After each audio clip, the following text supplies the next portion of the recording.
Deh. Sekali lagi, Ibu, Assalamualaikum warahmatullahi wabarakatuh. Bismillahirrahmanirrahim. Alhamdulillahirabbil alamin. Wassalatu wassalamu ala asrafil anbiya'i wal mursalin wa ala alihi wa ashabihi ajmain. Allahumma salli ala Muhammad wa ala ali Muhammad kama sallaita ala Ibrahim wa ala ali Ibrahim innaka Hamidum Majid. Alhamdulillah, ibu-ibu, kita bersyukur kepada Allah Subhanahu wa taala. Pada pagi hari ini kita masih diberi kesempatan oleh Allah untuk memelihara keimanan dan ketakwaan kita. Mudah-mudahan Allah Subhanahu wa taala melimpahkan rahmatnya kepada kita semua. Nah, ibu-ibu, sekarang kita lanjutkan pelajaran kita tentang salat khusyuk ya. Nah, kalau kemarin semuanya sudah diberikan ini lembaran sehat, bahagia, sukses dan mulia. Ya, semuanya sudah dapat. Silahkan dipraktekkan ya. Dengan satu catatan tentunya, sehat, bahagia, sukses dan mulia ini bisa benar-benar kita rasakan apabila dilakukan dengan benar dan sempurna. Benar ilmunya, sempurna ilmunya, benar prakteknya, sempurna prakteknya. Ya, nah ini. Oh, ada Bu nih masih. Nah, ini masih ada. Silakan. Ya, ibu-ibu ya. Ini catatannya ini. Sehingga kita betul-betul terus-menerus mencoba menyempurnakan dan nanti hasilnya pun akan kita rasakan. Sekarang ini ibu-ibu, untuk dia lebih mantap ya. Banyak orang yang sudah melakukan ini dan betul-betul merasakan. Mungkin kita kasih waktu Pak Gatot agak 10 menit ya. Apa yang sudah dirasakan oleh dia dengan mempraktekkan ini, dan ini sudah terjadi sejak 15 tahun yang lalu.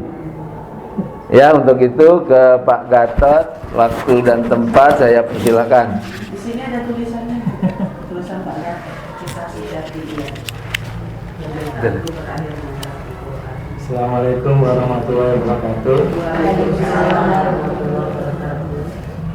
Terima kasih ke Pak Lukman atas waktu yang diberikan, dan terima kasih juga kepada ibu-ibu sekalian yang masih tetap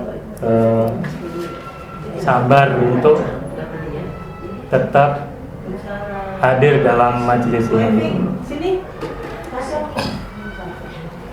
Ibu-ibu, mungkin di sini saya cuma sedikit cerita aja.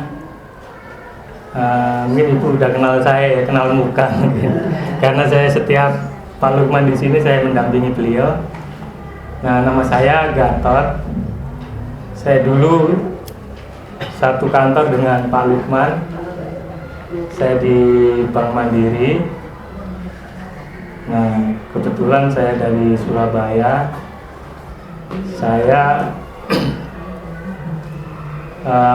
di Bank Mandiri kurang lebih 20 tahun ya. Nah, kemarin setahun yang lalu saya mengundurkan diri gitu. Dan mungkin di kantor juga 5 tahun yang lalu itu saya udah mencoba mengundurkan diri tapi tidak disetujui gitu. Akhirnya saya terpaksa, ya udah saya resign aja gitu. Karena saya lihat begitu pentingnya apa yang dilakukan Pak Lukman ini, dan beliau dengan sendiri gitu, dengan tenaga sendiri, harta sendiri, melakukan dakwah ini untuk difahami kami umat gitu, dan tidak ada yang membantu gitu. Jadi saya tergerak untuk itu. Nah, kenapa saya tergerak untuk ikut melakukan dakwah ini? Awalnya memang 20 tahun yang lalu itu. Jadi usia saya masih 30-an lah ya. Nah, usia 30, kalau boleh saya cerita lagi ke belakang yaitu sejak saya SMA itu saya terjerumus dalam pergaulan yang nggak benar gitu. Nah, ini ada di buku ada di buku testimoni ini. Nah, pergaulan yang nggak benar itu menjerumuskan saya sampai bertahun-tahun, sampai saya kerja itu tidak bisa saya lepas dari apa yang namanya kecanduan drug gitu ya. Bertahun-tahun saya berusaha untuk mencoba untuk bisa keluar dari jebakan atau cengkraman dari obat itu. Tetapi saya berobat kemana-mana tidak bisa, gitu ya. Akhirnya pada saat saya dipindah ke Jakarta, saya ketemu dengan Pak Lukman, kebetulan satu kantor gitu. Jadi pas duduknya berhadapan-hadapan dengan beliau. Nah, pada saat itu Pak Lukman langsung aja menebak saya gitu, Mas Gatot kayaknya ada masalah ya gitu. Nah, waktu itu saya nggak cerita siapapun, itu saya pendam aja gitu. Yang tahu adalah saya sama istri, itu aja yang tahu, sama teman-teman dekat saya yang yang satu geng lah gitu ya Bu ya. Nah, saya ceritalah ke Pak Lukman karena saya ketemu itu langsung percaya ke beliau niatnya membimbing gitu ya. Saya cerita semua yang saya alami, yang saya lakukan gitu. Nah, beliau sangat prihatin. Dan saya dipaksa atau diajak ke rumah beliau, diceritain saya tentang siapa Allah itu, apa itu hidup yang sebenarnya gitu, siapa diri kita ini di hadapan Allah, diceritain terus menerus gitu. Nah, setelah itu saya tertarik. Nah, pada saat itu saya diajak dibimbing untuk terapi yang kita lakukan ini Bu, terapi sholat khusyuk atau terapi Qurani gitu ya. Nah, pada saat dibimbing terapi Qurani itu, saya benar-benar merasakan luar biasa gitu. Saya menyadari kesalahan-kesalahan saya sampai yang masuk paling dalam hati saya gitu. Sehingga penyesalan itu luar biasa, dan saya tahu siapa saya yang sesungguhnya. Siapa tahu Allah, saya tahu Allah yang sebenarnya yang begitu sayangnya kepada saya gitu ya. Nah, pada saat itu Pak Lukman bilang, Mas Gatot 4 hari insya Allah sembuh kalau mau melakukan ini gitu.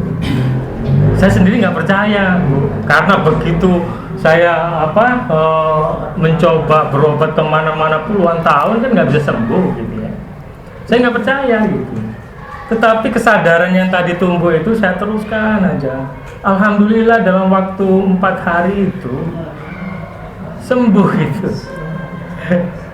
Sembuh. Tapi beliau bilang mau sembuh 4 hari atau tapi sembuh itu dengan rasa sakit yang mungkin paling lama 4 hari lah gitu. Gitu ya. Dan itu benar-benar terjadi gitu.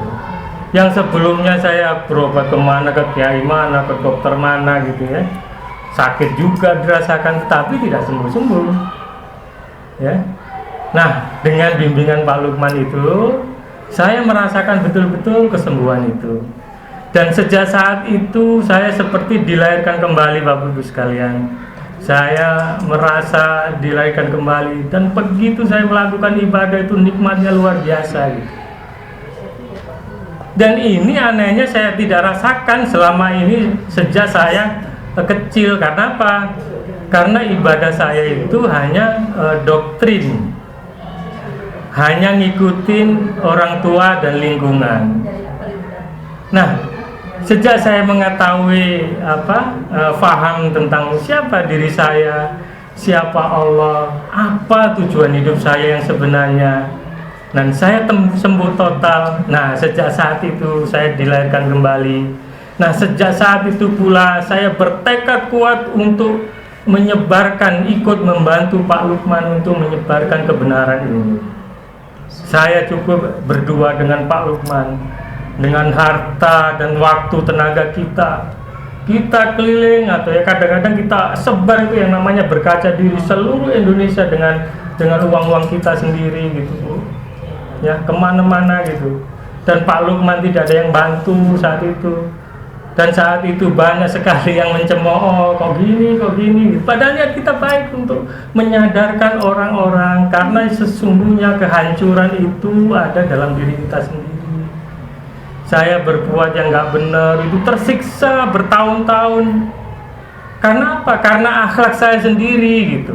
Nah, setelah saya merasakan kebenaran dalam diri saya bahwa akhlak itulah yang harus dibenahi, dan surga itu adalah akhlak itu gitu.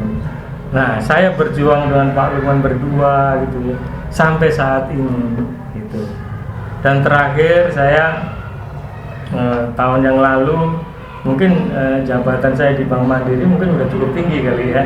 Saat itu saya udah Vice President di kantor pusat, dan pada saat saya keluar itu saya udah ditahan dan saya mau ditawarin jabatan yang lebih tinggi lagi.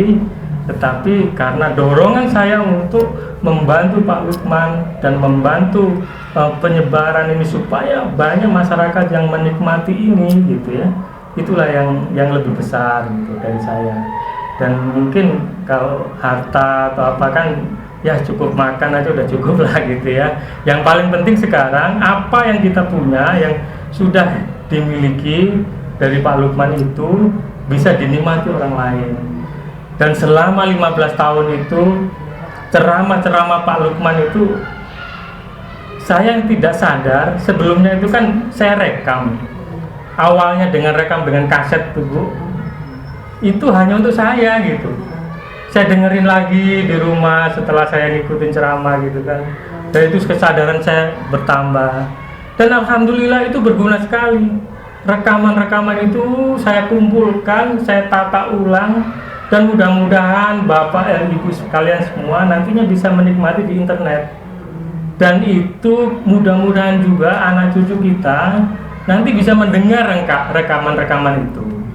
Dan rekaman-rekaman itu saya tulis dengan Pak Lukman menjadi tulisan, nanti menjadi berseri gitu. Jadi nantinya dengan teknologi informasi yang canggih ini, mungkin setiap orang, anak-anak bisa dengan melihat komputer, dia bisa belajar dari A sampai Z, apa itu Islam, gimana saya harus memperbaiki diri, gimana supaya akhlak saya bagus, dan apa arti hidup ini, dan itu semua bisa dipelajari di internet. Oleh karena itu kemarin itu Pak Lukman menjelaskan ke Ibu siapa yang mau infak dan ikut membantu.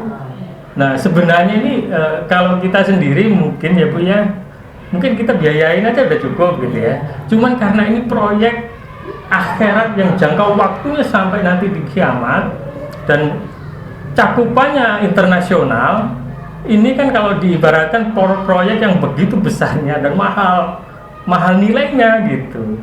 Nah alangkah baiknya seluruh jamaah Pak Lukman itu berapapun ikut berpartisipasi sehingga nanti hasilnya itu bisa dinikmati pada saat kita meninggal gitu.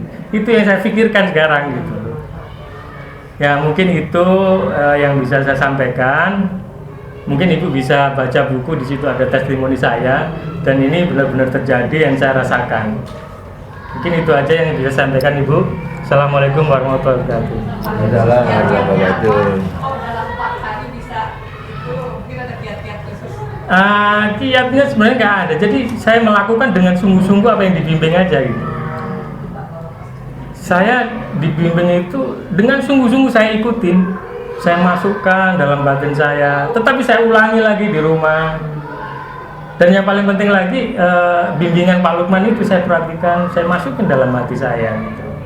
Jadi benar-benar saya serius gitu Bu. Mungkin itu. Iya. Terima kasih Pak Gatot. Itu testimoni yang sebenarnya ya. Jadi apa yang dilakukannya itu benar-benar merasakan, dan ini nyata. Yang orang lain berobat itu puluhan tahun nggak sembuh, itu bisa 4 hari. Dan kalau saya boleh cerita, bukan hanya itu masalahnya. Ya, itu tuh satu. Kalau ibu bisa bayangkan udah puluhan tahun narkoba, ya, itu kehancurannya udah seperti apa? Dan itu nggak sembuh-sembuh, nggak bisa itu. Kalau toh berobat itu habis ratusan juta, belum tentu juga sembuh. Satu. Yang kedua, rumah tangga hancur, ibu. Rumah tangga hancur. Ya. Yang ketiga, dia harusnya berhadapan dengan masalah hukum. Yang masalah hukum itu luar biasa berat, yang kelihatannya nggak bisa dihindari. Kelihatannya menurut manusia itu berat sekali dan tidak bisa dihindari, bahaya buat dia. Dan semuanya itu, Bu, selamat. Ya, selamat semuanya itu dengan pertolongan Allah Subhanahu wa taala. Jadi kalau ibarat Mas Gatot itu jatuh tuh ke dalam lumpur-lumpurnya itu udah paling bawah.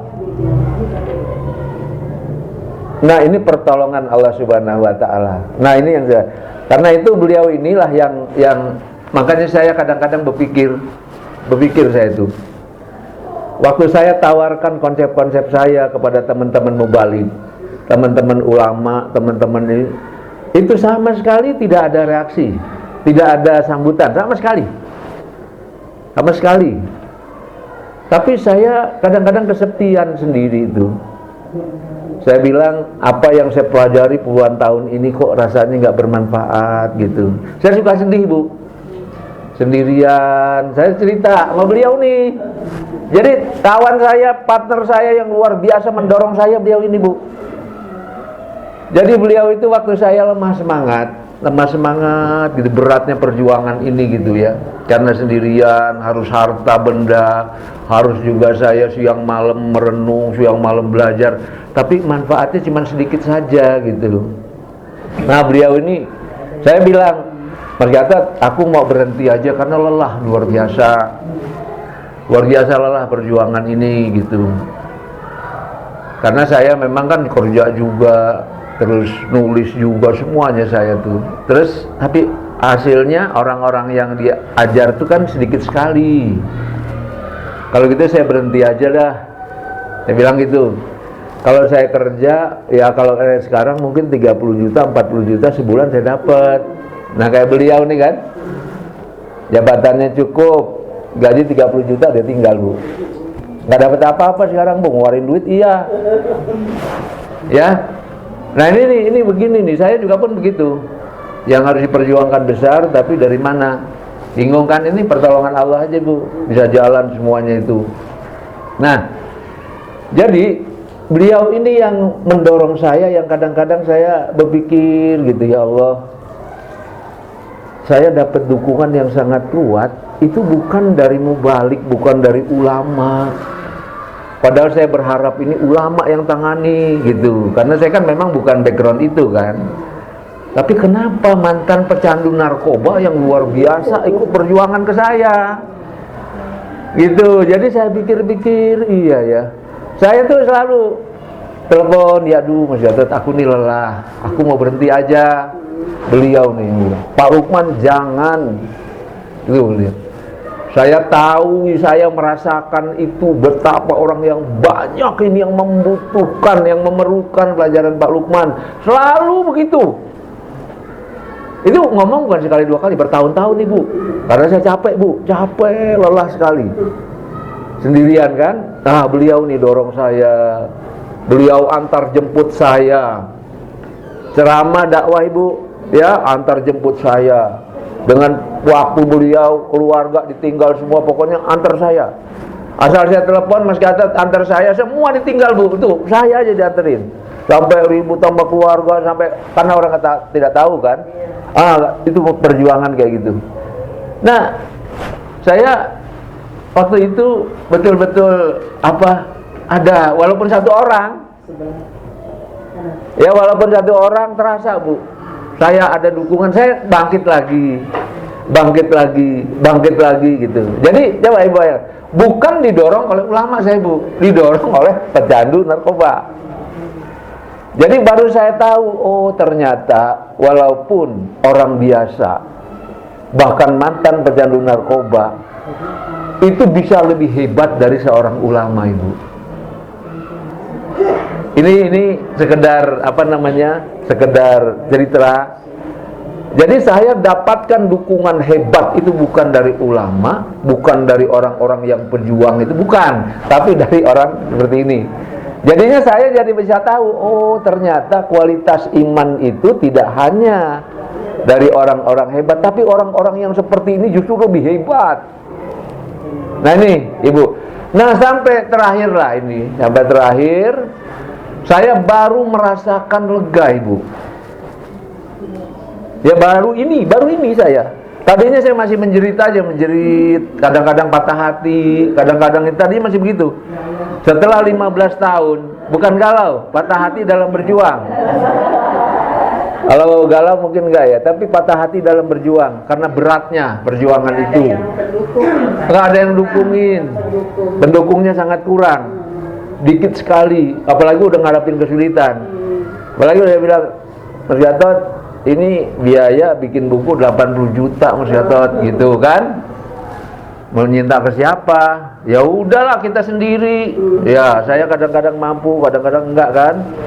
Udah bikin ini biaya sekian puluh juta kayak internet sekian. Ya udah kita aja gitu. Nah, ada beliau nih sama saya nih. Kan nggak ada yang berani kalau besar-besar gitu. Padahal kita udah siang malam menulis, siang malam berjuang tuh kan nggak ada yang orang mau tahu kan. Kalau sumbangan kan nggak mungkin minta ke orang. Apa percaya apa enggak kan? Masalah. Ya udah kita. Nah terakhir ini, ibu-ibu terakhir ini baru saya merasakan agak lega. Agak lapang, saya merasa benar-benar bermanfaat setelah dibuat internet ini. 1.500 orang satu hari itu ngunjungin internet kita. Padahal internet belum jadi, Ibu. Ya, 1.500 orang setiap hari saya hitung tuh. Ada sekian. Nah, terus kemudian ini ke seluruh dunia. Terus bahan-bahan ternyata memang itu Allah Ta'ala Ibu nguji kita. Ternyata beliau secara tidak sengaja tuh ngumpulin rekaman-rekaman saya dari awal saya ceramah Ibu. Itu jumlahnya ratusan judul Ibu. Ya, dan itu bisa dimasukkan dalam internet. Nah baru saya, ya Allah, baru ini saya lihat ternyata perlu waktu 20 tahun baru terlihat kira-kira gitu. Nah, setelah saya juga waktu beliau nih keluar dari kerja, saya masih meres di dalam hati saya nih, sedih. Saya sedih ke beliau nih, kenapa? Ya Allah, saya lihat jabatan sudah tinggi, gaji 30 juta sebulan, saya nggak bisa bayar ini untuk ngikut ini. Saya nggak bisa bayar, gitu kan? Terus saya gimana ya gitu, dan masih ngeres. Tapi setelah saya lihat internet ini kemudian dinikmati oleh jutaan orang nantinya, sekarang 1.500 ini kan belum bagus. Nanti ini bisa jutaan orang setiap hari Bu. Terus kalau kita sudah meninggal nih berdua, gitu ya, ada yang nerusin Ibu dan jutaan orang juga tuh. Nah di situ saya baru saya agak lega. Saya bilang, Mas Gatot, alhamdulillah Mas Gatot, kamu dapat gaji sekian, ini sekian, dan kamu tinggalkan, kamu betul-betul ini. Hasil yang diperoleh jauh lebih besar, ratusan kali lipat dari yang kamu tinggalkan itu. Saya baru ngeh ini Bu. Nih, ya. Nah jadi saya juga lihat, kalau saya berbagi saja berdua, jamaah kan mau juga ikutan, kalau pada sudah meninggal ikutan juga di memperluas itu karena di jutaan orang nantinya kan. Nah itulah yang saya tawarin gitu, saya tawarkan ini ada seperti ini. Nah itu yang saya omong itu seperti itu. Itu pun karena kita sudah lakukan dan sekarang sudah mulai kelihatan tuh. Nah, kita seperti itu. Dan berapa banyak nanti orang yang melakukan ini dan betul-betul bermanfaat bagi mereka. Tapi ini perlu waktu panjang, Ibu. Ya, perjuangan, dan ini memang hambatannya tidak sedikit, bahkan bukan hanya di saya, di keluarga saya, di kawan, di ulama, di macam-macam, berat sekali. Dan itu saya lakukan, yang alhamdulillah dengan pertolongan Allah terus makin membaik. Ya, dan banyak buku yang saya tulis juga karena itu. Ya, nanti ada satu buku lagi, ya, satu buku lagi nih. Nah, tapi nanti ini ya, tapi ini nanti, karena ini juga harus hati-hati sekali, kita harus paham betul. Ya, yang penting sekarang kita bagaimana ini bermanfaat itu dulu. Ya, jadi Ibu perlu ingat satu nih baru, obat-obat baik game medis baik apapun juga untuk mengobati beliau ini ternyata nggak berhasil. Dengan ini hanya 4 hari saja, bayangkan. Itu kalau tidak mukjizat dari Allah mustahil, Ibu. Dan mukjizat itu sangat mungkin terjadi kepada siapa saja. Ya, kepada siapa saja. Ini baru satu contoh. Kan ada banyak tuh testimoni yang jenisnya bermacam-macam, Bu. Ya, karena ini bermanfaat, maka saya kembangkan ini terus. Mudah-mudahan ini memberi manfaat dari generasi ke generasi. Tapi sekarang ini Pak, buka klinik nggak? Saya belum, karena kesibukan saya juga. Nah, saya inilah, kan nggak mungkin saya sendirian, Ibu. Karena itulah saya berharap dari jamaah itu, ya, ada nanti yang kader yang betul-betul memahami, merasakan juga, kemudian bisa membimbing saudara-saudara kita yang memerlukan. Ya, ini betul, Ibu. Jadi ini terjadi dan saya merasakan, keluarga saya merasakan, semua merasakan. Penyakit berangsur-angsur sembuh. Ya, dia kemungkinannya 3 nih. Bisa sembuh dia seketika seperti Pak Gatot. Bisa dia berangsur-angsur, tapi pasti. Karena tergantung kondisi penyakitnya kan. Nah, bisa juga dia istilahnya nggak kita ketahui, tahu-taunya sembuh aja begitu. Dia begitu. Dengan 4 hari ini kan udah tidak instan ya, Pak? Udah Terus selamanya. Selamanya. Udah berapa lama gitu loh? Selamanya seperti itu. Tidak terus. Kan banyak sekali sekarang apa namanya? Narkoba. Muda yang bergerak. Betul. Dan beliau memang langsung 4 hari. Nggak, maksudnya bisa untuk mengobati orang-orang yang direhabilitasi. Betul. Contoh dia kalau ada dana ya yang buka itu ya. Betul. Banyak Iya. yang Ibu Andi. Ini bener, Ibu. Ini saya mau cerita satu-satu, rasanya nanti takabur. Kadang-kadang saya takut juga tuh. Takut juga kok nanti nggak seperti itu, Pak. Makanya di sini saya tulis berangsur-angsur, berkurang.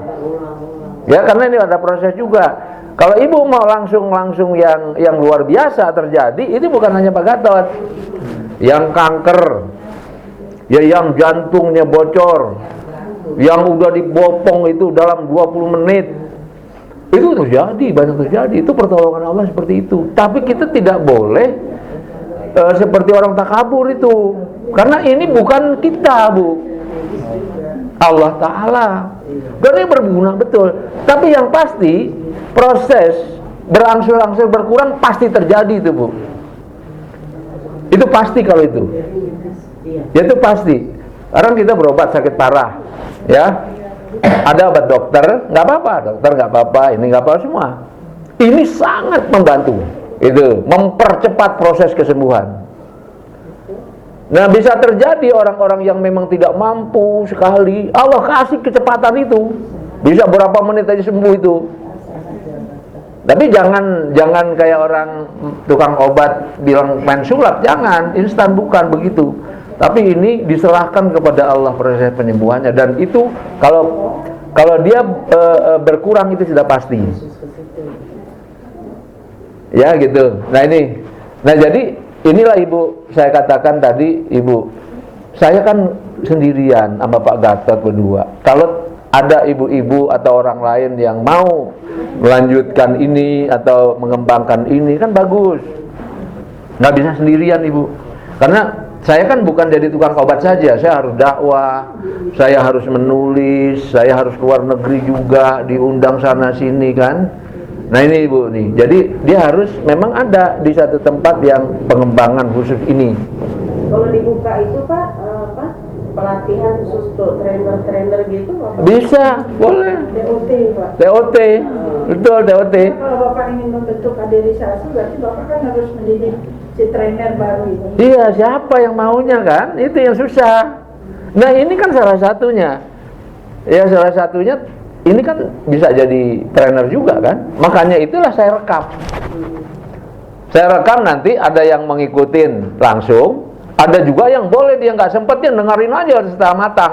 Nanti ketemu sayanya dengan dialog, dengan ini nggak terlalu lama lagi. Nah nanti saya kasih ijazahnya lah supaya oke, kamu udah bisa. Karena jangan sampai salah juga Ibu. Ya kalau salah nanti babak belur juga ya, nggak betul. Iya, betul. Karena nggak boleh salah ini. Karena ada hubungan dengan medis juga ya Pak ya? Ada hubungannya dengan medis. Dan nanti kita akan bahas di terapi Qurani. Oh iya. Karena sekarang ini kan kita masih sholat tusuk ya. Masih sholat tusuk. Nah, cerita Pak. iya. Jadinya pengen kesana. Iya, pengen ke sana buru-buru. Sholat tusuknya nggak kelar, nanti kita ke situ. Karena insya Allah minggu depan kita mulai itu. Ya sekarang kan sholat tusuknya belum tuntas nih. Ya. Ya, karena ingin kita tuntaskan sholat tusuk, ya. Tapi pelajarannya sudah diterima semua. Kan tinggal sekarang menuntaskan. Ya, menuntaskan. Yang perlu ibu-ibu ketahui adalah khusyuk itu, ya, ini kembali saya ulang sedikit. Khusyuk itu terjadi di dalam diri atau di luar diri, Bu? Dalam diri. Yang tahu siapa khusyuk dan tidak itu? Diri sendiri dan Allah Ta'ala. Ya, Allah Ta'ala pasti tahu. Terus kita juga pasti tahu. Ya. Terus yang kedua, kalau kita sekarang ini khusyuk di dalam sholat, betul-betul, yang nilai siapa Ibu? Hanya Allah Ta'ala, nggak bisa yang lain. Ya. Terus kemudian kita nggak bisa menduga-duga Bu, ada ukurannya khusyuk itu, yaitu tumakninahnya betul, tafakurnya betul, tadaburnya betul. Nah betulnya ini betul dari mana? Diawali dengan pembelajaran yang betul dan sempurna. Ilmunya harus betul dan sempurna juga. Kalau itu tidak betul dan sempurna, namanya kita menduga-duga, nggak matang, ya. Nah jadi tahu betul dan tidaknya kalau pembelajarannya betul dan sempurna. Baru kemudian prakteknya mengikuti ilmu itu. Ya jadi nggak bisa nih kalau kita nggak betul, nggak sempurna, kemudian kita katakan sholat saya sudah bagus, nggak bisa, itu terukur Ibu. Ya, dalilnya sudah jelas.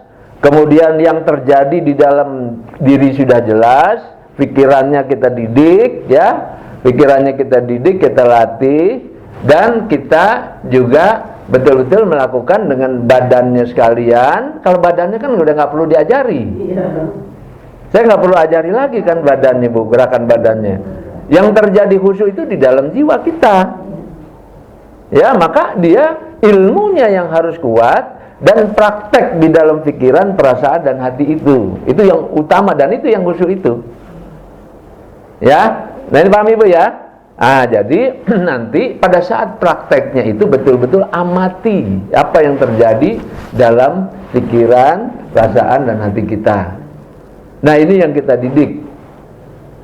Ya, nah untuk memperkuat, saya kasih tahu. Ibu-ibu, kalau selama ini kita mengikuti pikiran atau pikiran mengikuti kita, yang mana? Nah, selama ini saya ulang lagi karena ini kunci juga ya. Selama ini kita mengikuti pikiran atau pikiran mengikuti kita. Selama ini, diulang lagi. Ini harus matang nih, harus ngerti, harus matang. Selama ini kita sholat atau kita sholat, Kita mengikuti pikiran atau pikiran mengikuti kita? Betul. Ini harus betul. Harus betul nih, mengertinya harus betul. Sepaham nggak? Kita selama ini mengikuti pikiran kita, betul ya? Lagi sholat Allahu Akbar, pikiran mau pergi kita ikut nggak Bu? Nah, kita ikut pikiran. Ini kuncinya Ibu nih, ini kuncinya harus ngerti betul itu. Kita ngikutin pikiran, gitu. Yang seharusnya gimana Ibu? Yang seharusnya adalah pikiran mengikuti kita. Ini pegang baik-baik nih, ya. Pegang baik-baik, kuncinya di sini. Kita sadar dulu ini. Nah, kalau begitu, sekarang kita harus beri tugas kepada pikiran kita. Ya, beri tugas, betul-betul beri tugas pada pikiran kita untuk tafakur, tadabur sesuai dengan yang dibaca. Perintahnya itu kan itu. Ya. Jadi beri tugas kepada pikiran kita ya untuk tafakur, tadabur apa yang dibaca. Ini kuncinya nih. Ya kadang-kadang dia diberi tugas juga masih mau lari juga. Tapi karena dia udah ada tugas Ibu, dia akan mau ngikutin kita. Tapi karena lama ini tidak pernah diberi tugas itu. Jadi dia kemana aja kita ikut malah. Ya kalau sekarang nih enggak. Pikiran kita di bawah kendali kita didik. Nah makanya itu kemarin. Didik, latih, bimbing pikiran kita. Dengan ada diajarkan kan, baca Fatihah, baca ini, baca itu alat. Arahkan pikiran kamu ke sini. Paham Ibu ya? Ya? Nah, itu Bu tidak akan bisa kalau nggak belajar betul. Karena awal mendidik pikiran, itu si pikiran harus ngerti dulu.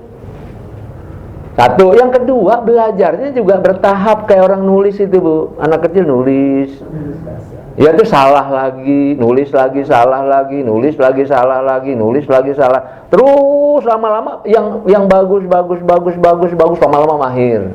Itu pikiran kita. Nah jadi ini Bu, kuncinya di sini.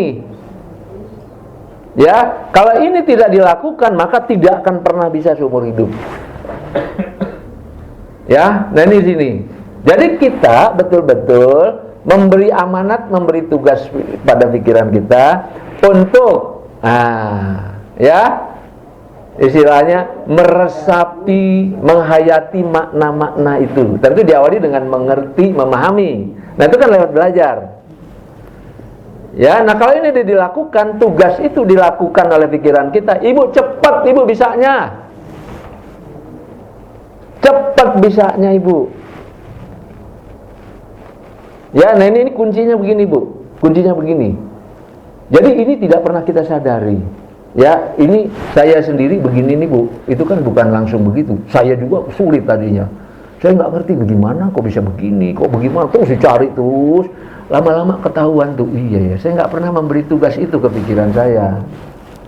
Begitu saya katakan, tugas Anda adalah meresapi makna-makna apa yang dibaca. Nah, karena kita sudah belajar, kemarin sudah belajar kan? Al-Fatihah, Bismillahirrahmanirrahim, artinya sudah, maknanya sudah ditulis. Ya kan, maknanya, kata kuncinya sudah ditulis. Tugas kita adalah pikiran ini mengulang itu dan meresapi itu. Tugas kita gitu selalu. Tapi ibu nanti coba sendiri. Dia akan udah berapa menit gitu, baru berapa ini gitu, dia akan pergi lagi Bu tuh. Dia akan pergi lagi. Tapi karena kita tahu itu tugas, dia akan balik lagi ngikuti tugas itu lagi. Tapi nanti ada jenuhnya.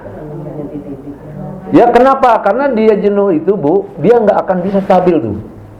Nggak akan bisa stabil, dia akan jenuh. Nggak usah dipaksa. Jangan dipaksa. Biarkan seperti kita ngajar anak kecil Ibu. Jangan dipaksa. Pikiran kita tuh nggak bisa dipaksa Ibu. Sakit otak kita. Pusing sih, nggak bisa. Dia ditarik ulur. Nanti perintahkan lagi. Nah itulah latih, perintahkan lagi gini. Tarik ulur, perintahkan lagi. Tapi terus menerus, kan sholat itu kan terus-terusan. Nanti sholat sunat agak lambat sedikit. Nah, perintahkan lagi. Terus beri tugas pikiran itu. Ya, pada pikiran sadar mengerti terus. Nah, itu namanya Ibu. Kita sudah belajar kemarin tentang ibadah pikiran namanya. Itu yang tahu hanya Allah saja tuh. Pikiran kepada ibadah apa enggak. Nah, begitu dia mengikuti apa yang diperintah Allah itu, ya itu ibadah pikiran. Itu Bu, pasti ikhlas. Jangan lupa itu. Yang itu Bu, pasti ikhlas itu. Karena nggak ada satupun orang yang tahu, termasuk malaikat. Yang itu tuh. Ibu didik pikiran Ibu untuk khusyuk, betul-betul, itu Ibu pasti ikhlas itu. Dan itu yang pasti itu, sampai ke surga itu yang itu tuh. Kenapa? Karena tidak ada riaknya Bu. Ibu sedekah bisa riak Bu. Ibu sholat di masjid rame-rame bisa riak Ibu, kan banyak orang. Tapi Ibu ibadah pikiran itu pasti ikhlas tuh. Karena tidak ada orang yang tahu, berdirinya sama. Nah, kita membimbing, mendidik pikiran kita untuk meresapi makna-makna. Dan itu nanti setelah dia dilakukan, dia akan meresap ke alam bawah sadar, pikiran bawah sadar. Pikiran itu ada dua, pikiran sadar, pikiran bawah sadar. Terus dia menjadi sejuk. Itu mengubah akhlak nantinya itu. Jadi kalau kita ada belajar akhlak terapan, saya tuh sudah mendahului sebetulnya. Akhlak itu akan terjadi kalau proses ini dijalankan. Tapi waktu cerita doang, nggak dijalankan dua ini, sholat khusyuk dan terapi Qurani, nggak akan berubah Bu tuh. Ngomong aja tuh, capek kita, udah dunia ini udah capek kita. Tapi karena itu saya ambil jalan pintas. Saya masuk dulu ke sholat khusyuk, ya karena semua perlu kan. Didik dulu pikiran kita, masuk ke terapi Qurani, kita rasakan dulu manfaatnya, akhlak kita berubah Bu. Nah baru nanti belakangan, kan pelajaran yang terakhir itu, akhlak terapan namanya. Baru nanti tuh, ya kita jelaskan tentang awal daripada Islam itu apa, iman itu apa, lawannya ada kafir, munafik, fasik, itu kita perdalam untuk kontrol diri kita. Jangan sampai kita ada syirik. Jangan sampai kita ada kekafiran, jangan sampai ada kemunafikan. Nah itu, tapi jalan dulu ini. Tapi kalau itu tidak dijalankan Bu, tetap aja kita munafik. Munafik itu kan penyakit hati namanya. Bukan orang lain yang munafik Bu. Nanti kita belajar tuh, nanti kita lihat itu. Ya baru nanti rasa sombong dengan sendirinya turun. Bisa hilang lama-lama gitu. Rasa dengki, rasa iri, penyakit hati itu bisa bersih. Kalau ini jalan. Baru nanti kita ceritakan tuh bagaimana itu sombong itu timbul, apa sebabnya, bagaimana rasanya, bagaimana menghilangkannya. Ini namanya ibadah batin. Nah, ibadah batin Bu, pasti ikhlasnya itu. Itulah yang dibawa ke surga. Dia aman tuh Bu. Makanya kita mengutamakan ibadah batin karena dia pasti dicatat oleh Allah dan pasti ikhlasnya. Tapi ibadah lahiriah masih diragukan. Gitu Bu. Jadi nanti pelajarannya arahnya ke situ. Terus saja nanti terus ini berkembang Bu. Nah ini ratusan judul, nanti sudah ada juga kan CD ceramah-ceramah yang lalu. Nah nanti sambil berjalan baru ke arah sini. Tapi yang ini dulu. Ya saya bilang jalan pintas, jadi ceritanya seperti ini. Dan ini nggak bisa kalau nggak ngalamin. Pasti nggak ngerti ibu tuh kalau nggak ngalamin. Ya nggak ngerti. Dan kalau ada tidak hadir, Anda nggak bakal tahu juga. Karena setiap pertemuan itu semua banyak hal baru. Ya, nah ini saya ceritakan gini. Karena itu nanti kepada kader itu harus mengikuti penuh. Kalau tidak, nah sekarang kita udah buat ceramahnya. Yang bolong di mana ikuti itu. Ikuti supaya ilmunya lengkap. Jadi kalau lengkap nanti nyampein ke orangnya penuh, betul. Ya jadi kader itu seperti itu Bu. Betul-betul sempurna ilmunya, baru sempurna prakteknya. Karena kita nanti akan jadi contoh. Jadi kita bukan pengen jadi contoh, bukan. Kita tuh pengen yang terbaik untuk diri kita sendiri. Nanti orang ngeliat gitu. Kan begini polanya, ibda binafsik namanya. Nabi itu begitu. Bukan pola ceramah. Kalau ceramah kan di mana-mana ceramah, yang diceramahin apa, perilaku apa. Dia gini. Nah, ini akhlaknya begini, dan Nabi begini ini perjalanannya itu. Dan kalau ini dilakukan seperti ini, dakwah ini, Bu, beres dunia. Dunia beres, Bu. Mulai ibda binafsik. Nah, ini yang harus kita kembangkan terus, ya. Nah, ini sekedar karena ini memang harus ada kaitan dengan pelajaran yang lain salat khusyuk, saya harus jelaskan juga. Nah, sekarang baru kita praktek sholat khusyuknya, ya. Mungkin kita tahu, ibu-ibu, sholat, yang namanya sholat itu ada rukun sholat, udah belajar ke ilmu fikih. Ya, makanya saya tidak mau jawab fikih, Bu. Ibu kalau tanya fikih saya nggak mau jawab. Ya, karena fikih itu di sana itu fikih itu namanya ada fikih, ada syariah. Kalau syariah itu apa? Ketentuan-ketentuan yang ditetapkan Al-Qur'an untuk dilakukan berupa hukum-hukum dan sebagainya yang tapi Qur'ani. Satu lagi ada hadis-hadis, yaitu juga masih syariah. Kalau fikih itu, Ibu, di samping dia Quran dan hadis itu ada perbedaan pandangan para ulama. Makanya kalau belajar fikih sebaiknya 4 mazhab. Jadi kita nggak akan ribut kalau kita belajar 4 mazhab itu, ya. Jadi kalau saya ditanya fikih, saya juga nggak menjawab. Kenapa masalahnya? Kita kan belajar 1 mazhab. Nah, saya jawab mazhab ini, yang ketemu mazhab itu. Saya dimarahin habis, katanya gini, katanya gitu, kan repot kita. Dijelasin juga nggak bisa karena orang awam. Susah dijelasin juga susah, Ibu. Jadi pening kita. Nanti malah kita dibilangin, aduh Pak Lukman apa ini nggak sama begini, pusing jadinya. Ya, jadi saya nggak akan jawab kalau fikih. Ibu silahkan tanya ahli fikih, kalau boleh fikih mengajarkan fikih 4 mazhab. Kalau 1 mazhab kita ketemu fikih model berbeda, puyeng kita, bingung, berantem kita. Ya, kalau bisa minimal tuh yang 4 mazhab itu. Ya, jadi kalau 4 mazhab kita tahu kenapa sih begini. Ini ada baca Al-Fatihah wajib, tapi kan keadaan kita kayak gini, kadang-kadang imamnya cepat, kadang-kadang enggak. Terus makna 1 rakaat itu apa? Kan dilihat lagi tuh, nanti mazhab ini begini, mazhab begini, dan lain-lain. Ya, makanya saya nggak, karena itu terlalu luas juga. Nah, fikih itu pandangan para ulama yang berbeda-beda. Itu fikih namanya. Kalau syariah itu ada garisan-garisan hukum dari Al-Quran dan hadisnya. Tapi kalau fikih dia banyak pandangan para ulama. Makanya fikih itu dipelajari puluhan tahun nggak selesai. Ya, karena itu saya tidak pernah mau jawab fikih. Ibu tanyakan saja ke ahli fikih, nanti jadi bermasalah. Tapi kalau ini kan kita memang ke dalam jiwa kita untuk didik kita, ya. Nah, Ibu, kita lanjut. Sekarang ada rukun sholat, ada syarat sahnya sholat, belajar ke fikih aja semuanya. Sekarang yang namanya sholat itu mulainya dari mana, Ibu? Dari takbir, ya. Kalau mulai dari takbir, kalau seandainya kita tidak wudu, sah nggak, Bu? Nah, itu berarti bukan. Iya, bukan, berarti bukan dari situ kan, ya? Iya, ya. Karena dia tidak. Iya, karena kan tidak sah kalau tidak wudu. Kalau sholat dimulai dari takbir tapi tidak wudu kan nggak sah juga dia. Gitu. Paham ya? Paham ya? Jadi dari wudu itu dimasukkan di dalam bab sholat. Karena ada toharoh, ada apa itu belajar ibu-ibu tuh. Udah pinter lah itu, bisa ngajarin ya. Udah pinter tuh ibu-ibu belajar gitu, udah puluhan tahun pikir terus kan.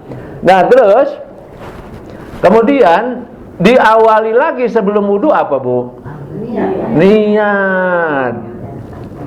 Niat itu bagaimana? Sebelum sholat kan mau niat sholat. Berarti niat yang lurus sebelum sholat. Nah, itu sudah masuk niat dalam sholat. Betul kan?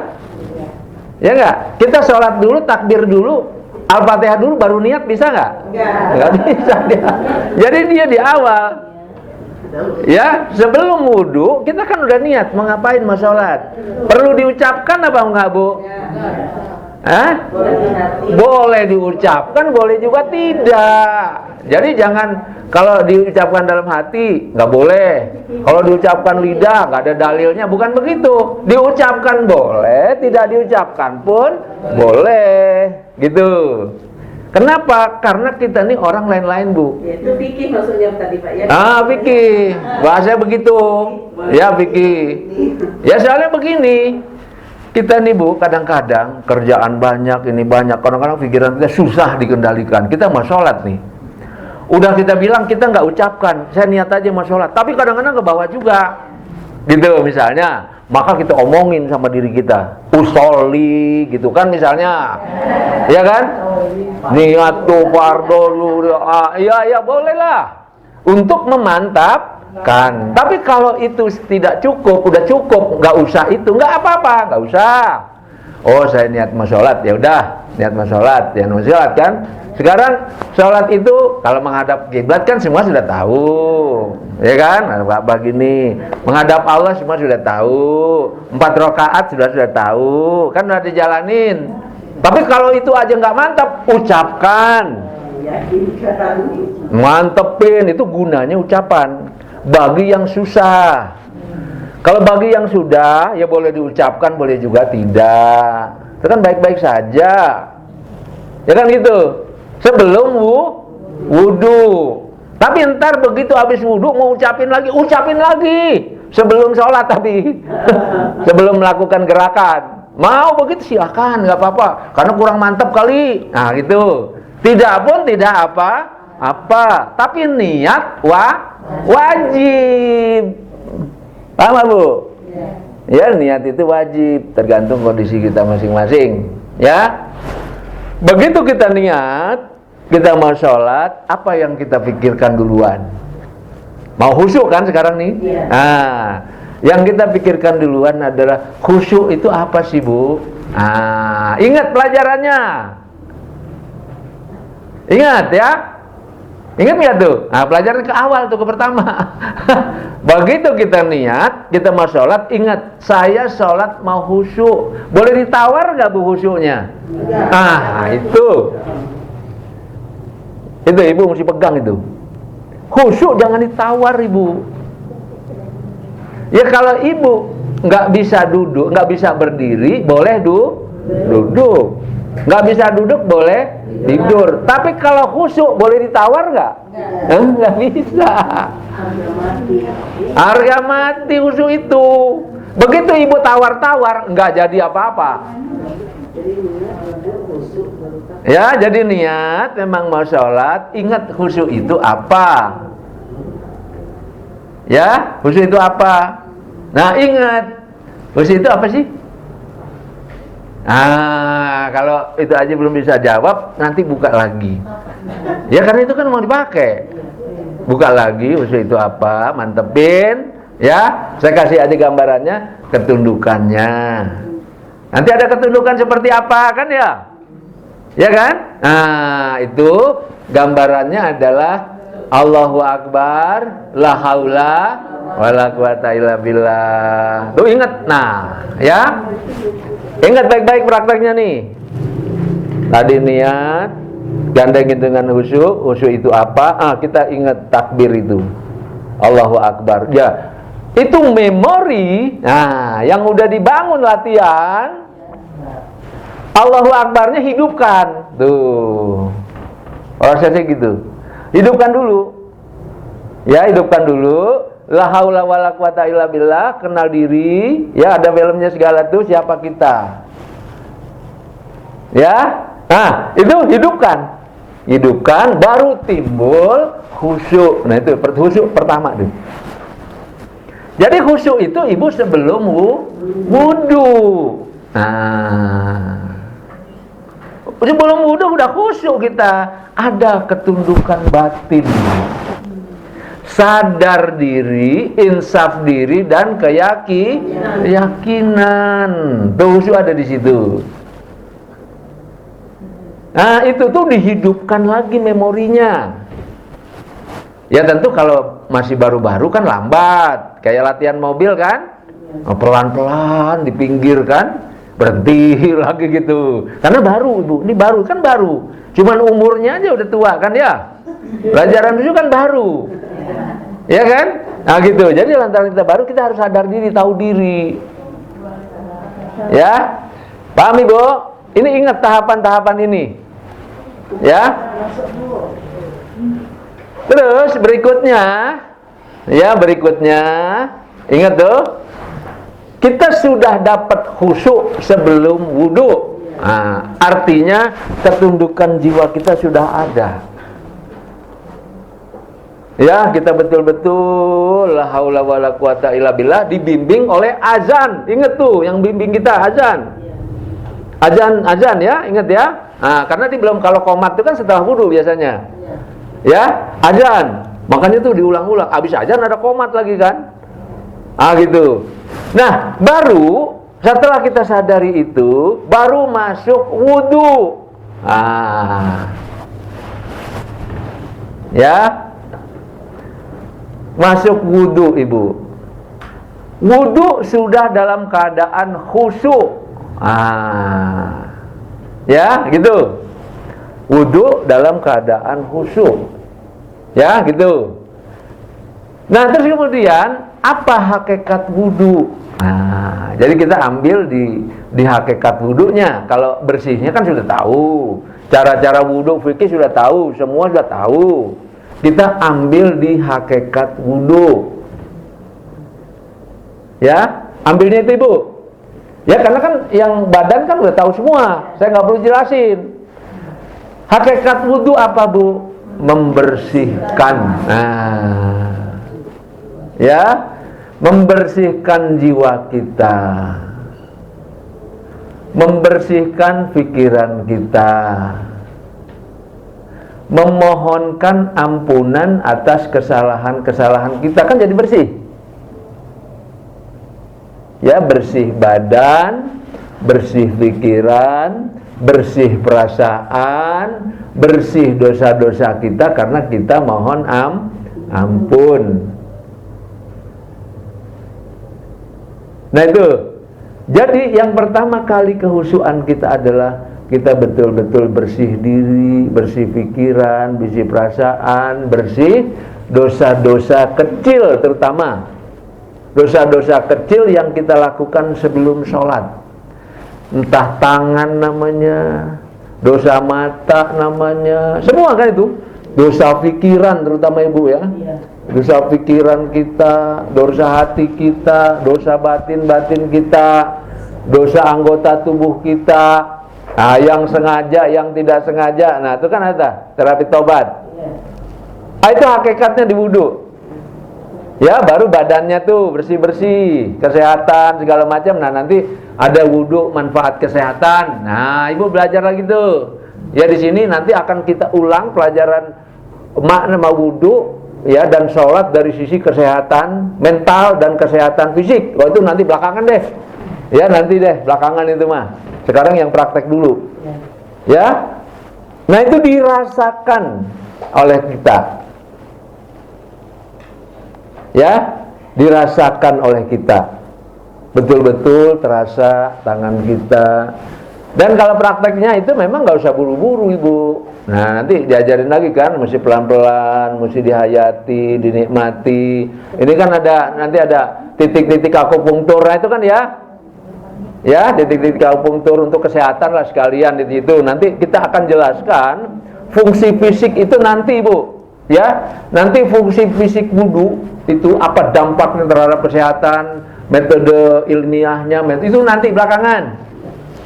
Ya, nanti belakangan itu belakangan, karena ini yang penting praktek dulu lah. Yang penting udah ngerasain dulu bagaimana bagusnya, ya. Nah, ini lakukan tuh sampai penuh. Betul-betul kita khusyuk dalam berwudu. Ya. Jadi ibu lihat di halaman 21. Halaman 21. Ya kan? Ada niat tadi sudah ya. Ada niat. Buku yang latihan. Latihan. Riado. Ya, Riado. Ya, nah itu sampai dengan wudu, paham? Nah, prakteknya gitu, sampai dengan wudu, paham wudunya ya, wudu dilihat dari sisi hakikat wudunya, kekhusyuan dalam wudunya. Kita belum melihat dari sisi fisik, manfaat-manfaat dan seterusnya. Nanti itu belakangan saja. Ya, hanya untuk nambah, tapi yang praktek itu dulu. Ya. Nah, setelah selesai wudu, jangan buru-buru karena masih baru kan. Masih baru. Kalau udah lancar nggak apa-apa, Ibu. Kayak orang nyetir tuh udah tinggal sambil ngobrol bisa nyetir, sambil ngomel bisa nyetril kan itu ya. Tapi kalau masih belajar tuh ya serba pelan-pelan lah. Ya kalau sholat jamaah ya ikuti aja jamaahnya, tapi kan nanti ada sholat sunat, ada sholat tahajud, ya belajarnya di situlah. Dan di luar sholat itu belajarnya ya untuk menghayati sebagainya tuh ya. Nah, sebelum kita sholat, kita merenung sejenak. Itu kumpulkan lagi memori-memori untuk sholat. Kumpulkan lagi memorinya, kan udah ditulis tuh. Ya udah ditulis. Ya, dari itu kumpulkan lagi. Siapa saya, siapa Allah, kumpulkan lagi, betul. Nah, ini namanya mendidik pikiran. Ya, mendidik, membimbing pikiran. Melatih pikiran. Dan menanamkan keyakinan. Nah ini memorinya diulang lagi. Ya, diulang lagi. Baru setelah kembalikan lagi ke posisi khusyuk. Siapa saya, siapa Allah. Kita udah dapat itu di dalam batin kita. Nah baru lidah takbir. Nah gitu. Ya memorinya dikumpulin karena nyarinya susah itu, Bu. Nyarinya susah itu. Aduh, ini mana nih Allahu Akbar, ini mana nih susah.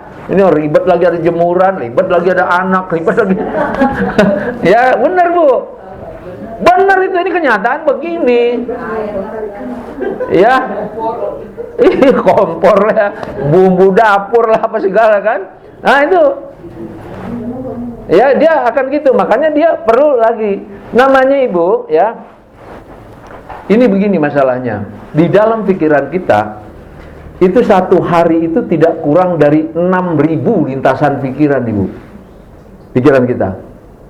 Itu satu hari itu tidak kurang dari 6.000. Nah sekarang ini, Ibu, ya sekarang ini, dari lintasan-lintasan yang 6.000 itu, semua lintasan duniawi. Betul nggak, Bu? Ya. Seluruhnya 100%. Yang namanya lintasan pikiran itu lintasan pikiran duniawi 100% tuh, Bu. Jadi makanya kita nggak punya kesempatan. Nah sekarang ibu-ibu sudah berlatih nih. Ada lintasan pikiran Allahu Akbar.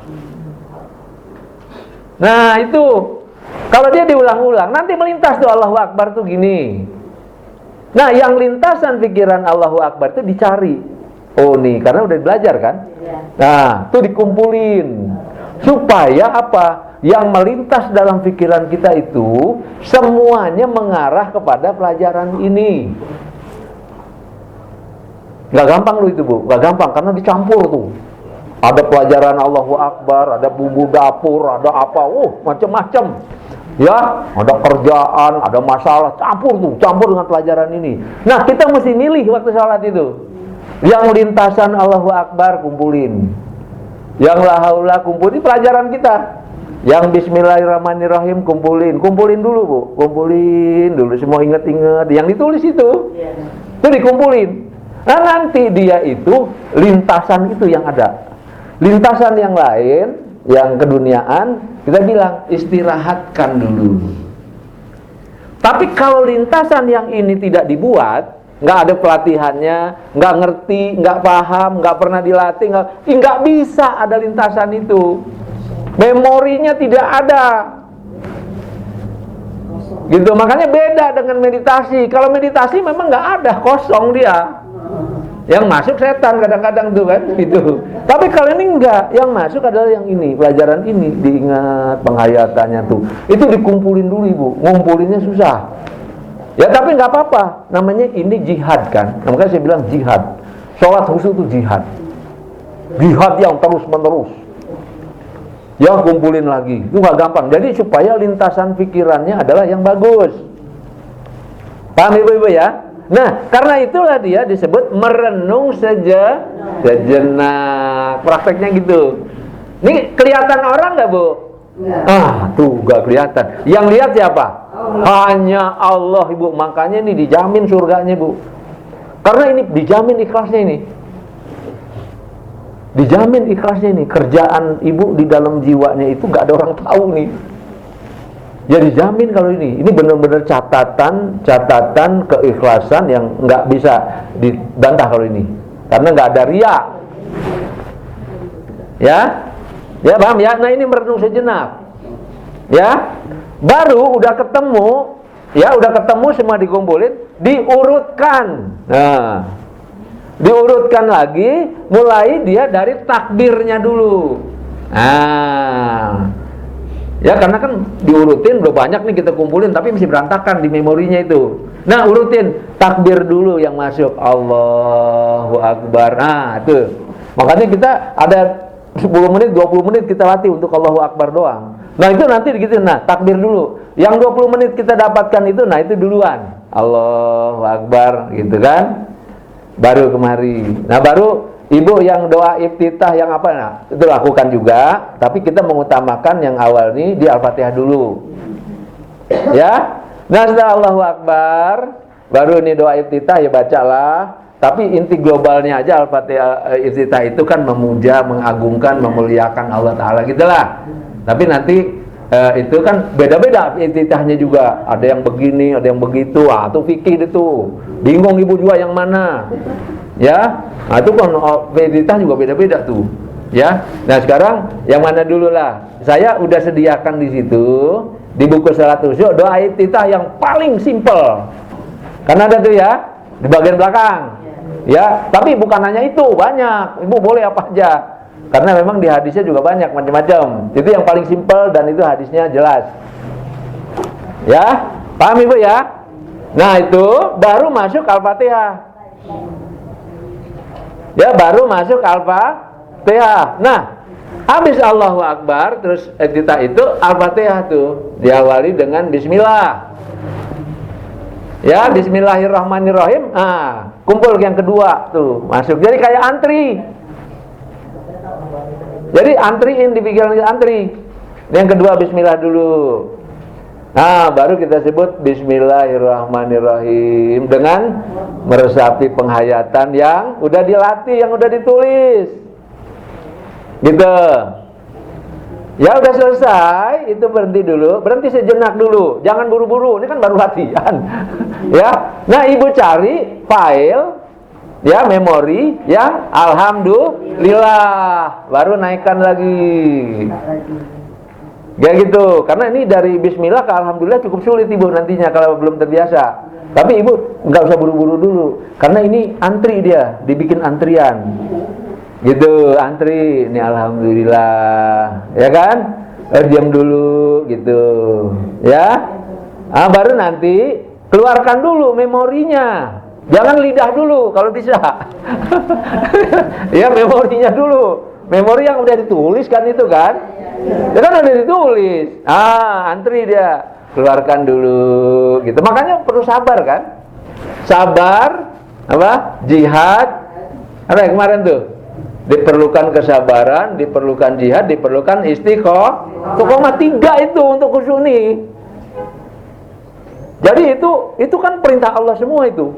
Jadi Ibu waktu sholat itu dapatnya banyak sekali. Sabar dapat, istiqomah dapat, jihad juga dapat, khusyuk itu nggak mudah. Ya tapi dia kalau udah lancar enak Ibu, kayak itu, kayak ngalir, gitu enak. Udah kayak ngalir aja, kayak orang nyetir tuh, udah ini gampang. Kayak orang nyetir kan, baru-baru ini setir, kopling lupa kan gitu. Lagi nyetir kita, gasnya kekencengan misalnya. Lagi nyetir misalnya kan, kadang-kadang nyenggol sana nyenggol sini kan gitu. Ya kan gitu. Kalau baru-baru latihan kan semua gitu. Lagi khusyuk ingetin bismillah gitu, rakaat lu lupa gitu. Nggak apa-apa Ibu, nggak apa-apa, terus aja. Dia terus ada gitu dengan latihan terus. Nah nanti dia mengalir tuh lintasan 6.000 lintasan pikiran, ya 6.000 lintasan pikiran. Yang lintasan sholat ini, waktu sholat itu lintasannya hanya itu. Tetap ada lintasan tapi itu. Dan itu kuat. Kalau ada lintasan misalnya, wah bumbunya apa, dia akan kecil. Jadi besarnya di sini, dia akan ada tapi kecil. Wah ini masalah ini ada tapi kecil. Yang ini kuat terus. Memang itu udah kerjaan kita. Terus, nah itu kan berulang bertahun-tahun Ibu. Kan lancar seharusnya kan. Justru lebih lancar dari yang lain seharusnya. Ya kan, tapi karena memori tidak ada, makna tidak ajarin tidak ada, dan seterusnya, kan gitu. Nah prosesnya gini. Nah ini nanti kalau dia diajarkan selagi muda Ibu, gampang sekali. Cuman ngajarin yang muda yang susahnya. Dia nggak mau. Tapi kalau dia udah praktekkan ini, dia mudah sekali tuh, yang muda itu. Karena dia cepat, oh gini, ya langsung dia inget tuh. Begitu dia minta inget ini, langsung cepat pikirannya. Kalau kita pikirannya kan udah bebel, udah kaku, udah banyak sekali yang ini. Jadi kita mesti milah-milah. Ya, nah ini perjuangan juga ya, namanya jihad, sabar dan istiqomah.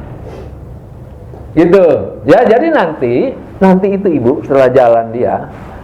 Sebelum kita bicara bismillahirrahmanirrahim, memori bismillah itu udah duluan Bu. Baru lidahnya belakangan. Memorinya lagi alhamdulillah, baru lidahnya alhamdulillah. Jadi pikirannya di situ aja tuh. Jadi boleh ya Pak, kita ingat-ingat apa yang bismillah. Iya kan dilatih. Memang harus diingat kan memang. Ya habis kalau nggak diingat, ingatnya kayak yang lain atau kosong. Kan enggak, kalau ini kan diperintahkan untuk ingat Allah, kemahabesaran Allah diingat, cuma diingat. Kalau Allahnya kan nggak bisa dilihat kan nggak sah. Sholat ngapain? Nyembah Allah. Ingat Allah tuh maknanya apa? Apa ingat wujudnya? Nggak bisa, karena Maha Esa. Yang diingat adalah kemahabesaran Allah, kasih sayang Allah. Itu kan di situ semua. Puji-pujian kepada Allah, terus kesadaran diri, iyyaka na'budu, ihdinas siratal mustaqim, kan itu yang diingat. Kan ada arahan dari Al-Qur'an ke situ. Kalau yang diingatnya Allah aja nggak bisa, karena Allah itu Maha Esa. Ya, karena dia Maha Esa, maka bisa diingat. Nah, karena itulah walaupun Allah Maha Esa, tapi Allah punya peran di hidup ini yang memberikan kepada kita kehidupan, kasih sayangnya. Walaupun Allah Maha Esa nggak bisa dia, tapi dia melihat kita. Maka sami Allah.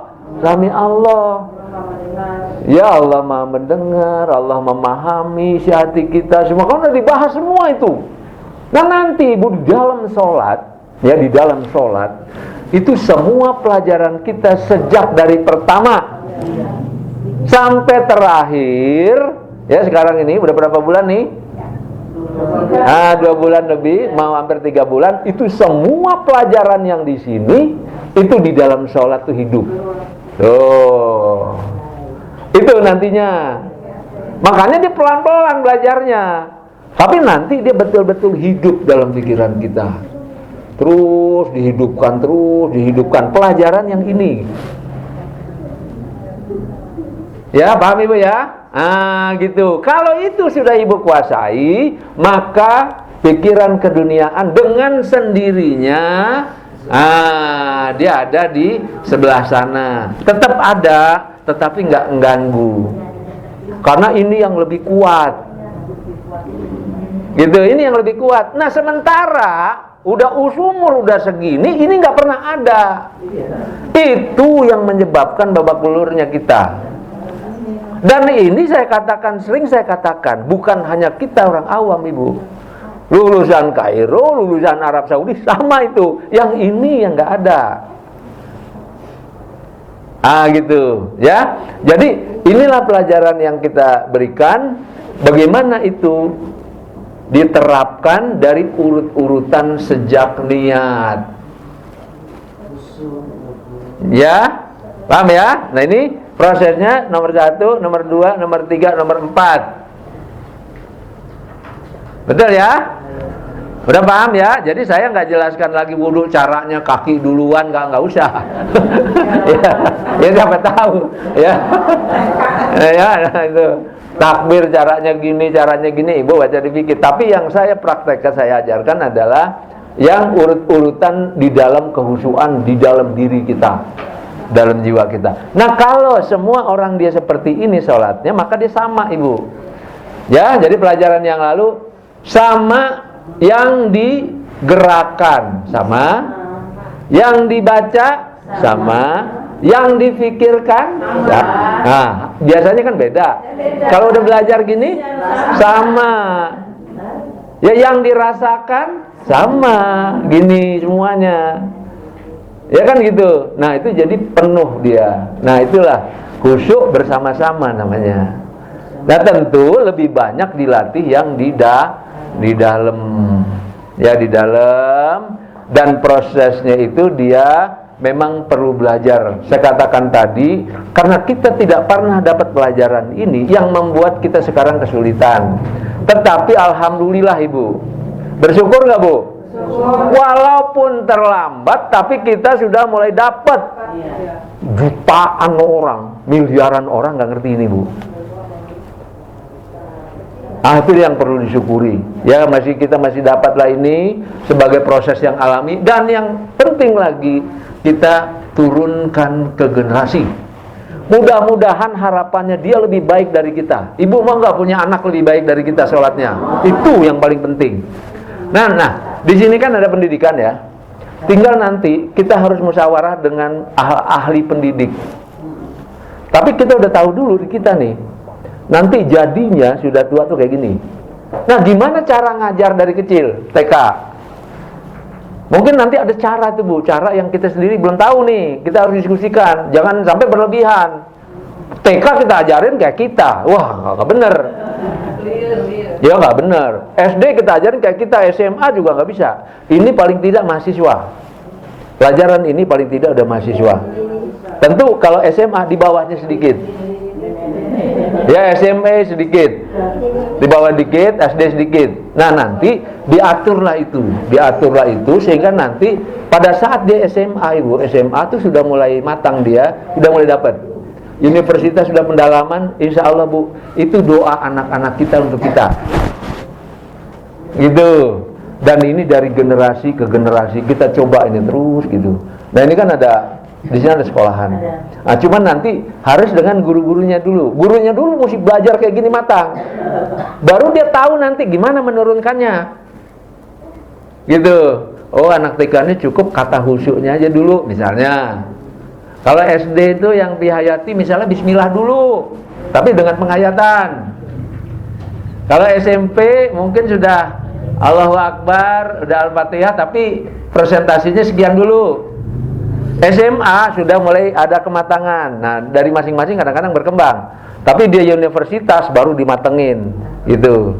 Kalau kita ini kan nggak pernah bu begini. Nah sekarang tiba-tiba disuruh begini, tentu banyak kendala. Ya, banyak kendala. Tentunya kita harus siap-siap karena ini memang bagian dari perjuangan kita pada diri kita. Ya, karena ini yang sholat khusyuk ini kan yang masuk surga, betul? Kemarin udah dibahas di awal, ya kan? Ada sholat mabuk, ada sholat lalai, ada sholat munafik, ada sholat khusyuk, ada yang khusyuknya terpelihara, ada yang khusyuknya teraplikasikan dalam kehidupan. 6. Nah mudah-mudahan kita dapat yang khusyuk, baru belajar, tinggal pemeliharaannya. Terus kalau terus dia terpelihara nantinya. Sekarang kalau dapat satu khusyuk, dapat, Pak, saya khusyuk. Hari ini, kemarin enggak. Nah, enggak apa-apa terus saja. Oh, siang ini Pak bagus. Nanti maghrib, wah babak belur, nggak apa-apa. Terus aja begitu, terus aja, karena kita baru. Terus aja begitu, terus ya. Kadang-kadang begini, kadang-kadang begitu, nggak masalah. Ya, karena itulah ada tahapan kemarin, tingkat-tingkat. Ya, tingkat 1. Nah, cuman ketundukan Allahu Akbar dan la haula. Udah dapat tingkat 1 itu. Ya kan? Tingkat kedua udah mulai dimasuk surat Al-Fatihah misalnya. Kan ada tingkatan-tingkatan itu. Nah, kita mulai dari mana saja nggak apa-apa, asal dimasuk di ruang itu. Di ruang itu terus. Nah, terus kecepatan. Ya, namanya juga kita baru. Sementara kita harus cepat, namanya ngikutin orang, jadi imam dan sebagainya. Seadanya, Ibu. Sebisanya kita aja. Ya, sholat di terminal, ambil yang nomor 1 aja, khusyuk. Kesadaran diri kita, keinsyafan diri kita, kemudian keyakinan bahwa Allah tuh menyaksikan kita berendah diri di hadapan Allah, la haula. Udah, itu aja dulu. Itu aja dulu. Al-Fatihahnya tentu belepotan lah itu. Ya, yang dapat yang nomor 1 paling tidak tuh. Gitu. Nah, nanti ada ruang yang gak jelas, mulai Al-Fatihahnya kadang-kadang bisa bismillah doang. Begitu masuk alhamdulillah udah mulai leng-lengan tuh. Gak apa-apa, terus saja.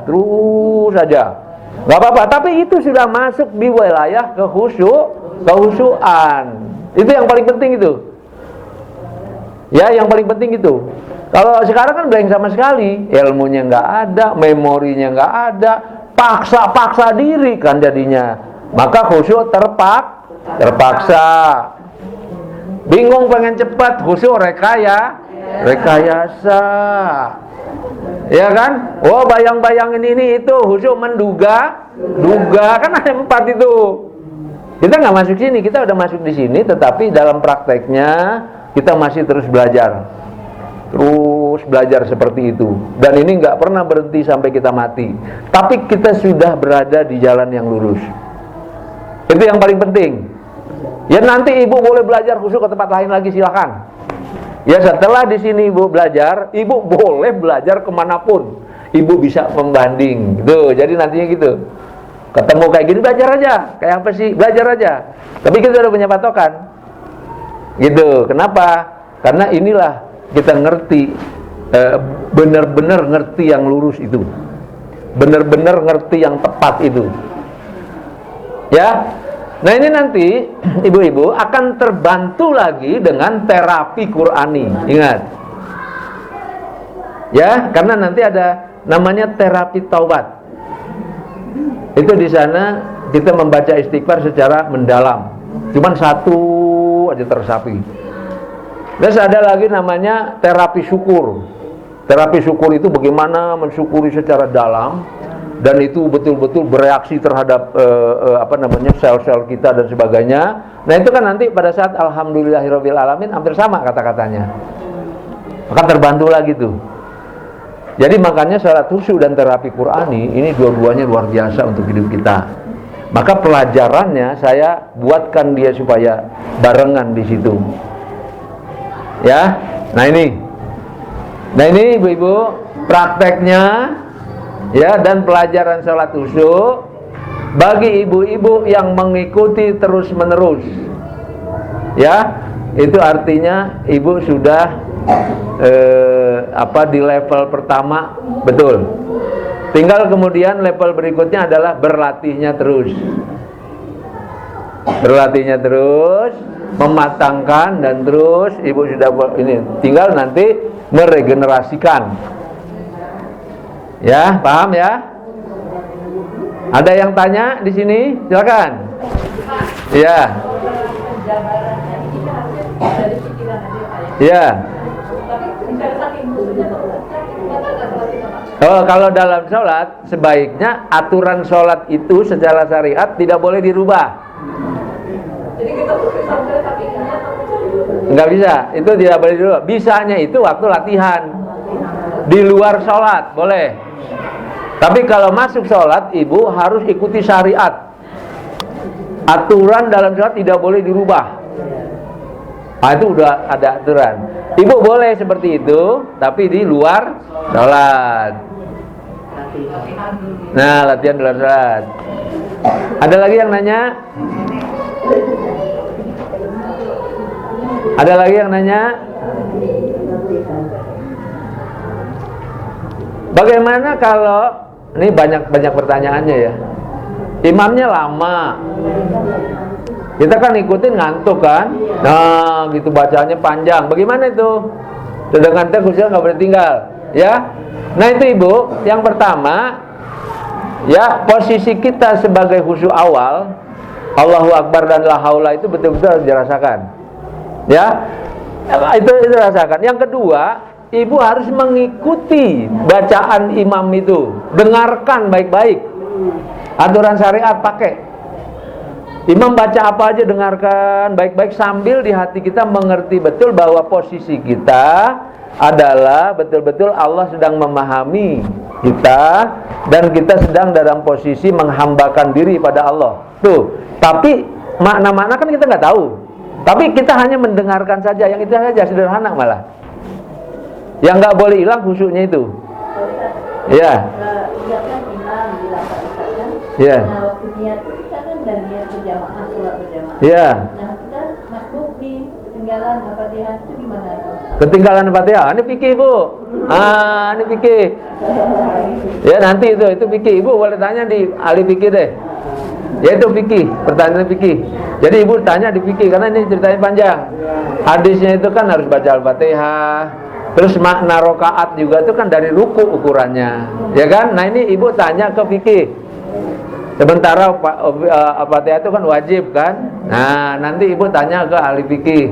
Karena ini ada dua pandangan mazhab nantinya tuh. Ada mazhab Syafi'i, ada mazhab Hambali. Ya yang paling terkenal itu untuk masalah Al-Fatihah ini dua mazhab ini. Nah nanti ibu banyak di ahli fikih. Ya, saya nggak jawab di sini. Ya nanti tanya itu, ya. Ahli fikih siapa tuh, ya? Karena nanti di dua mazhab itu, ya. Ibu ya. Di pengajian Selasa ya. Nanti pengajian Selasa kalau gini gimana? Tapi tuntas kalau bisa tuh 4 mazhab kalau bisa. Jadi kita ngerti betul. Ada lagi bu yang tanya? Ada lagi? Iya.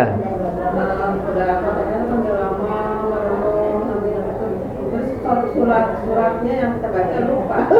Enggak apa-apa. Jadi ada begini, kita harus mengerti begini ya. Ini aturan-aturan, prinsip-prinsip ya. Begini.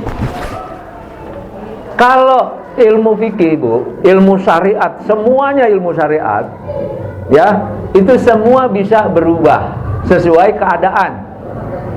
Orang sholat harusnya berdiri nggak bu? Harusnya berdiri. Bisa duduk nggak? Bisa. Bisa tidur nggak? Bisa. Ya, ini aturan syariat. Puasa ibu, boleh nggak orang nggak puasa di bulan Ramadan? Boleh, asal keadaannya dia bisa berubah. Wajibnya ini bisa berubah dengan catatan ini. Ya, makan babi haram nggak bu? Haram. Tapi suatu saat boleh nggak? Gitu. Dia gitu. Kalau semua aturan fikih seperti itu. Ya, aturan syariat seperti itu. Ya, sekarang ibu tahu hukum qisas. Ya, orang bunuh dibunuh lagi nggak bu? Orang pukul dipukul lagi, hukum qisas, hukum keadilan. Bisa berubah nggak bu? Bisa. Bisa nggak diganti pakai dam namanya? Bisa. Itu ya. Semua aturan itu begitu. Makanya luar biasa, Islam itu sangat fleksibel, sangat sesuai dengan semua keadaan. Cuman orang ngelebih-lebihin, kaku, nggak lihat fleksibilitas itu. Makanya, tapi kalau khusyuk boleh ditinggal nggak bu? Nggak boleh. Iya. Gitu. Kalau khusyuk nggak boleh ditinggal. Seberapapun kita dapat, kita harus khusyuk. Cuman kadarnya kita akan berbeda. Kenapa ya? Tergantung lamanya latihan, tergantung juga ilmunya kita, tergantung. Tapi itu sudah harus dipegang yang betul. Ya. Jadi Kalau belajar esensi keislaman itu luar biasa indah, Ibu. Jadi nanti kita akan belajar dari awal tentang apa itu Islam. Jadi kalau ini nggak dipahami, itu yang menimbulkan benturan di masyarakat. Nggak ngerti secara utuh, maka disebut udkhulu fisil nikafah. Jadi kita memahami utuh sesuatu itu. Ya, jadi nanti kita mulai di samping terapi Qurani, nanti waktu masuk akhlak terapan, kita masuk memulai dengan kata Islam. Ya. Kalau kemarin kan kita kata asa aja, kita masih ya salah, masih kurang, masih apa kan? Sekarang udah lengkap. Nah, nanti mulai dengan kata Islam itu apa? Nanti dari situ. Terus kemudian kata iman itu. Terus nanti kriteria-kriterianya itu. Jadi kita bisa ngukur diri dengan itu. Ya, belajarnya seperti ini. Ya, jadi nanti kehusuannya jalan, ilmu pengetahuannya jalan, wawasannya jalan. Terus kemudian akhlak berubah. Nah, ini model yang kita kembangkan. Jadi disebut dengan terapan. Ya, kalau Ibu belajar tafsir, belajar kan tafsir. Ibu belajar fikih, jangan tinggal tuh fikih, tafsir apa semua. Tapi nanti terapannya dari sini. Karena banyak orang yang belajar tapi nggak tahu terapinnya. Paham, Ibu? Nah, ada lagi yang tanya? Ada lagi yang tanya? Ya?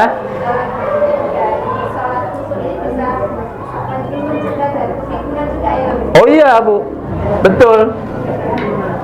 Banyak, nanti kita akan bahas manfaat salat khusyuk dari sisi psikologi, dari sisi mental, dari sisi fisik. Itu nanti akan kita kaji di belakang hari lah. Ya, tempatnya itu dah. Juga banyak orang yang jelasin juga sebagian kan. Oh iyalah, itu kan hidup pikirannya kan. Ya. Ada lagi, Bu? Kalau nggak ada, ya lebih kurangnya saya mohon maaf. Kita tutup. Subhanakallahumma wa bihamdika asyhadu an la ilaha illa anta astaghfiruka wa atubu ilaik. Assalamualaikum warahmatullahi wabarakatuh.